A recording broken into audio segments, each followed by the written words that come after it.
सोमवार आला, माननीय नरेंद्रभाई मोदीजींचा फोन आला. त्यांच्या आधी पीएने म्हणलं की पीएम साहब बात कर रहे. मला वाटलं की कोणी दुसरं करतं की काय माहिती नाही, कारण असं बऱ्याच वेळा घडतंही कोणी कोणाच्या नावाने. पण मग मी त्यांचा आवाज ओळखला. मला त्याने पहिलं वाक्य मराठीतच बोलले, काय चाललंय हरिभाऊ? बोले काय नहीं, बड़े चल रहे. तो दूसरे होने के मैं आपको महाराष्ट्र के बाहर लेके जाने वाला हूँ,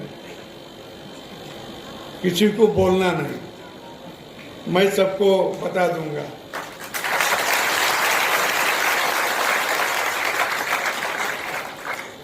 माझ्या शेजारी दामण्णा बसलेले होते, त्यांना पण माहित नाही,